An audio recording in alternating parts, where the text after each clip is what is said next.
मोहन भागवत तो ये कह रहे हैं कि मैं हिंदुओं को एक करने आया हूँ।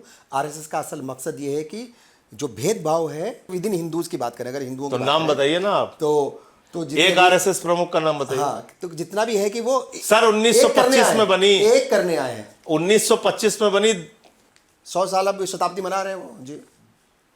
20-25 हो गई, 100 साल हो गई जी। बताइए एक नाम, मैं आपसे पूछ रहा हूं।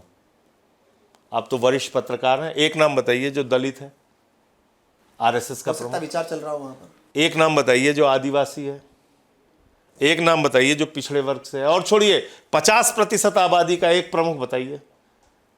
आरएसएस का प्रमुख एक महिला आज तक बताइए हुई हो 100 साल में। पीएम जो है वो खुद पिछड़ी जाति से हैं, देश के राष्ट्रपति जो है आदिवासी हैं। अरे आरएसएस को छोड़ दीजिए, जो बड़े भूल गए वहां पे तो बैठे हैं ना साहब। आपको याद नहीं है, आपको याद नहीं है जब मंदिर का शिलान्यास हुआ तो कौन था देश का राष्ट्रपति? श्री रामनाथ कोविंद जी। उत्तर प्रदेश के मुख्यमंत्री गए, उत्तर प्रदेश की राज्यपाल गई, देश के प्रधानमंत्री गए, तो देश के राष्ट्रपति क्यों नहीं गए उनके साथ मंदिर का शिलान्यास करने? क्योंकि वो दलित समाज से थे।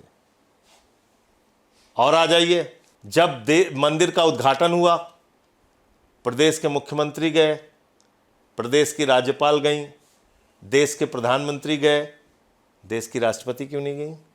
क्योंकि वो आदिवासी समाज से थी। बता रही थी इनविटेशन तो था उनके पास। नहीं, इनविटेशन मतलब क्या, वो कोई ऐरा गैरा नत्थु खैरा है? भाई आप उनको उद्घाटन के लिए आमंत्रित करते हैं ना, कि आइए और राम मंदिर का उद्घाटन आप करिए, आइए और शिलान्यास का पत्थर आप रखिए। आपने किया ऐसा? आपने कहा वही हमारे सोच का बच्चा जो है, जहां संघ की ट्रेनिंग हमने देके वही बनेगा। तो आप उनके कुछ बदलाव नहीं होने वाला, वैसा ही चलेगा।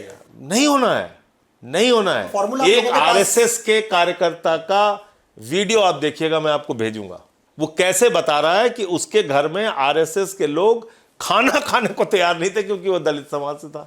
ऐसी वीडियोस आती हैं, ऐसी खबरें भी आती हैं, इसमें खैर कोई तो मेरा ये कहना है कि ये लोग इस देश को शांति नहीं दे सकते। शांति तो आपको गांधी के रास्ते से ही मिलेगी, बाबा साहब के ही रास्ते से मिलेगी।